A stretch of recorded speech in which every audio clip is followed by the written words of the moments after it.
I can reveal that it has never been cheaper or easier to break into Britain.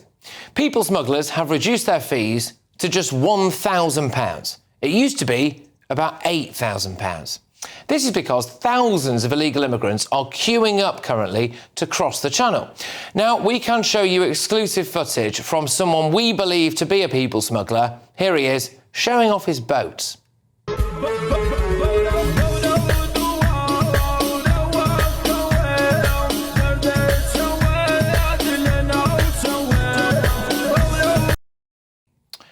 And here he is showing what appears to be an illegal migrant on his way to Calais, scrapping with French authorities.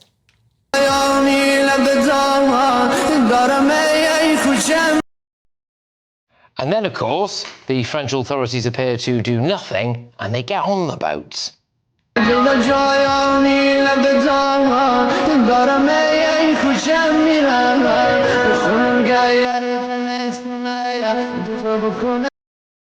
But what they do as part of additional adverts to people who have not yet made it onto the water is they actually seem to put trackers onto some of these boats. So, for example, we can track Hussein's progress from Calais to Dover.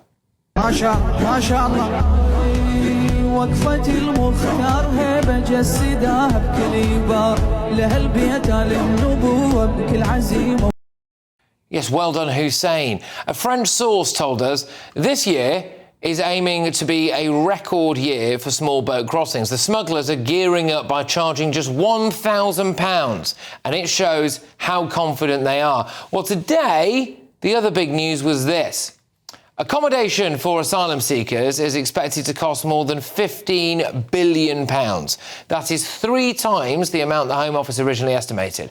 The Conservative government signed contracts in 2019 that were due to pay £4.5 billion of taxpayers' money to 3 companies over a decade. However, a report by the National Audit Office, the government spending watchdog, says that that number is now estimated to be £15.3 billion over that 10-year period instead. It's astonishing, isn't it? Who just check back in with Hussein?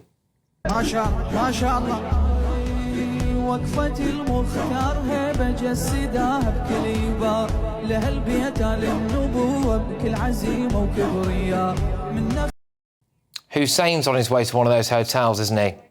Labour's plans aren't working. Today, the Tories have unveiled their deportation bill. Get ready for this. Deport all foreign criminals, mandatory scientific age testing, etc., etc. I mean, Reform say that they will turn the boats back. The question I want to ask now is, can anyone stop the invasion of Britain? Using the internet without a VPN, a virtual private network, is a bit like taking to the road without car insurance. All it takes is one unlucky moment to cost you a lot of cash. This video's sponsor is Private Internet Access. They are the VPN to help keep you safe.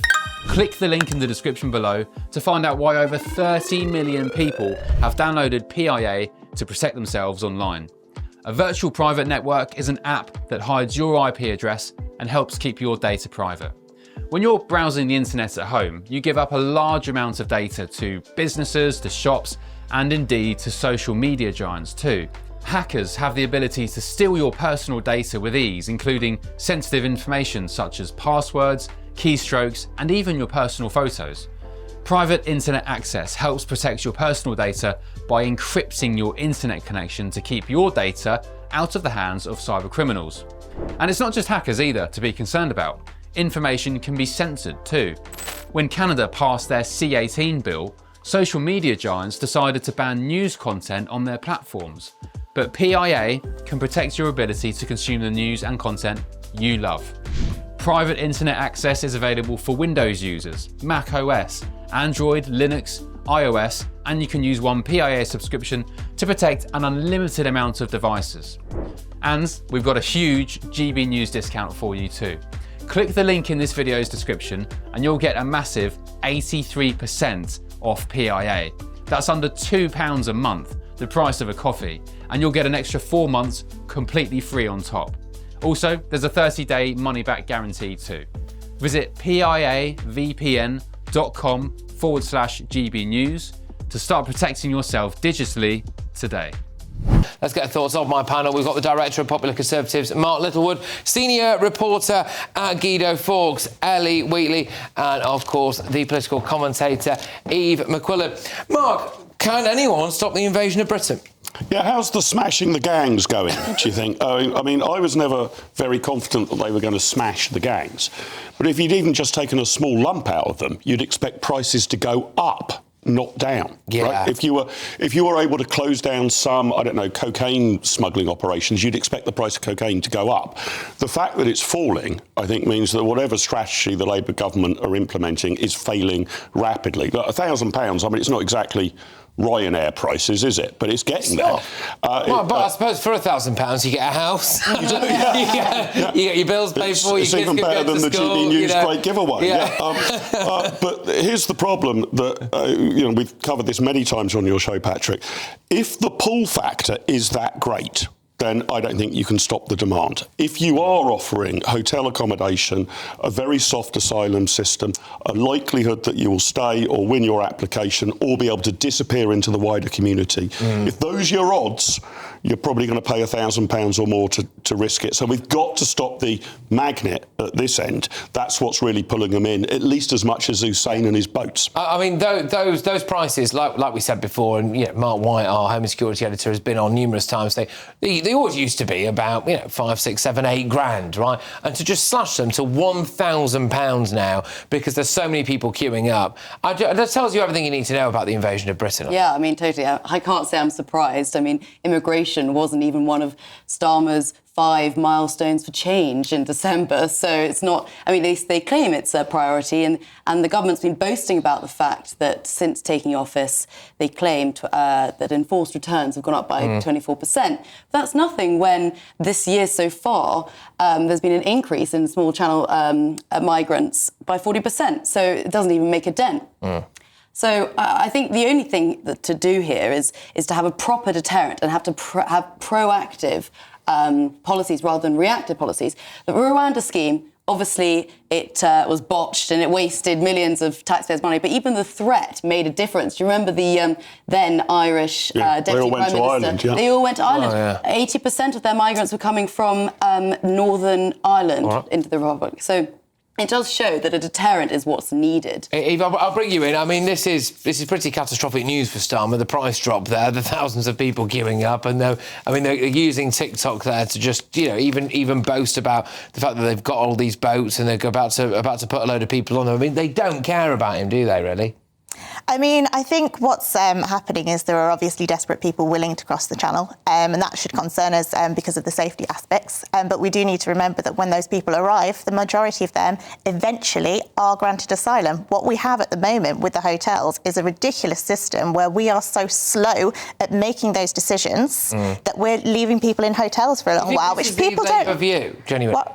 The Labour view? The pity should be with the people making the journey across the Channel, that actually most of them are genuine asylum seekers and that we need to make their lives a bit easier when they get it. Do you think that is the general view in the Labour Party? I think there are mixed views in the Labour Party. I think there's a view in the Labour Party that they need to get the asylum system actually working and making decisions quickly. So genuine refugees who are fleeing conflict can have fair decisions made. And then they want to get a grip on economic migration so that we can see positive impacts on our labour market. I'm no fan of President Macron, but there's no way you're fleeing Calais because you're being persecuted. None at all. The asylum claim for anyone who is coming in on a small boat from Calais should be turned down. Calais is safe harbour and safe haven. There should be an automatic refusal to even entertain an asylum application. They're already in a safe country, France. And until we start making those sort of black and white decisions, this is just going to continue. Let's whiz on to the second aspect to this whole story, was the whopping great big overspend on migrant hotels that, frankly, we all knew was happening, but now we have confirmation.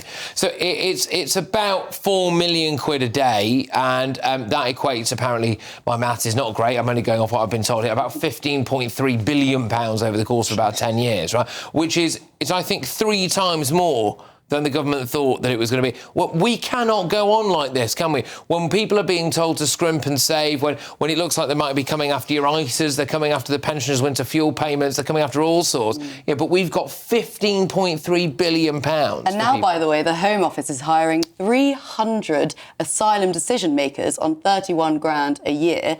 And the key skills that they must have is to be emotionally resilient and inquisitive. 300, that's a lot. I mean, it does show. But that means you have to get moving, get the system working. We shouldn't have backlogs where we're wasting money housing people we shouldn't be housing. We should be looking, what are our laws? Who do we want to help and make the system work so we help the people we want to help? The backlog, in large part, is caused by our legal process.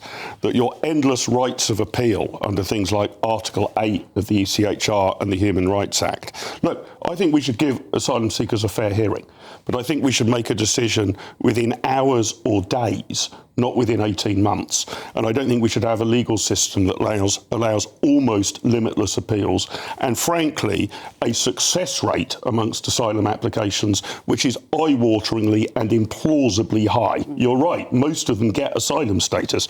That, to my mind, means that something's wrong in the system. It should be a low percentage, not a high one. Do you not find it quite personally offensive when you look at the way that those human traffickers there are going about it? So they're advertising a whopping great big price drop. They're filming their clients, and I suppose they are clients really, on a bus kicking off with French authorities, and they're tracking Hussein on a phone and using it to advertise for it. Do you not find that quite offensive? Like, we are talking about them breaking into Britain, aren't we? I find it disgusting that people are profiting from this system, but I think the solution is for the British government to assess people's claims fairly, do an agreement with the French authorities to assess people's claims in Calais, and then have a system where you kill that business model because people are not needing to arrive in the UK. This is the thing. Why aren't they doing it? You know, they made the big thing about smash the gang, smash the gang, smash the gangs.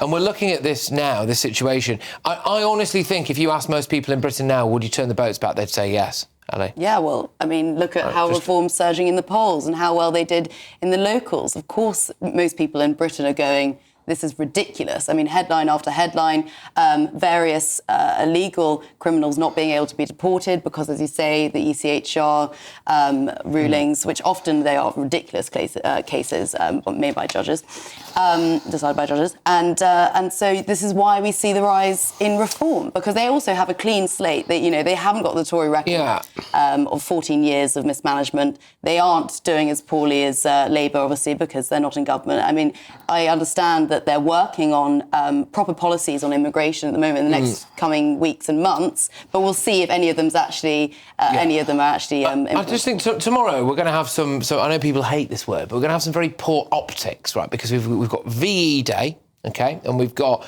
the last, sadly, of our greatest generation and everything they did during the war, and that, of course, includes things like D-Day.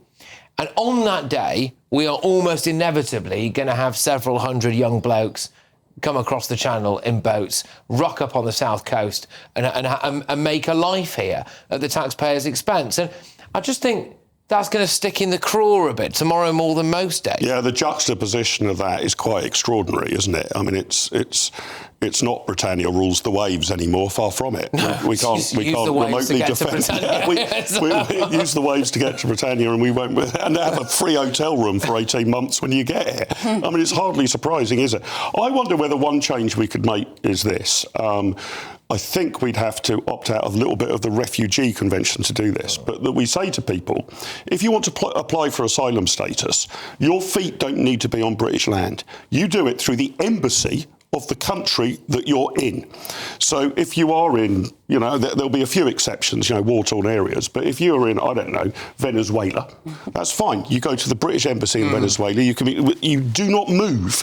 We will assess your asylum application from where you are. Do not come to Dover. If you are coming to Dover to put in an asylum application, we're going to assume you're swinging the lead. OK. What would you make of that? I mean, the overall question here initially was, can anyone stop the invasion of Britain? I mean, it doesn't look like Starmer's going to do it. Are you not afraid, as a Labour supporter, presumably a Labour member as well? I am a Labour member, yes. Labour member. Are you not afraid of a Reform government? I mean, that's going to happen if this keeps going on. I think the government needs to get this right, but I do think they are working on it. And actually, I think I agree with you. That sounds an awful lot like legal and safe routes, which I think is the solution to this. For people who who need it. That's what needs to happen, and that will smash these gangs, and it will give us some control over it. It's a good point, though. Just finally on this, but, you know, for quite a long time, well, including now, actually, there is a resistance to this notion of safe and legal route. And I thought that maybe that was because people thought that would encourage more people to go and apply. But we're now in a very different situation, aren't we? Where these people are just coming anyway. It's happening. We've got apparently tens of thousands of them in France waiting to make the journey. What should we just be having safe and legal routes, do you think, Ali, or not? Is I think that's a good point from Mark, is actually if you are in war-torn countries, or you are facing, danger in your own country, then of course you absolutely should be able to come to the UK. We should provide these sort of people with safe haven, but not economic migrants, which many of these people on these boats are. And as you say, a lot of them are men. Yeah. Not very many women and young children. And to me, that suggests that they are mostly economic migrants. And they're fleeing France, for Yeah, and crying they're out fleeing loud. France. Yeah, and I do think there are serious question marks to be had about, well, OK, if you are fleeing war, why have you left your wife and kid? But anyway, there we go.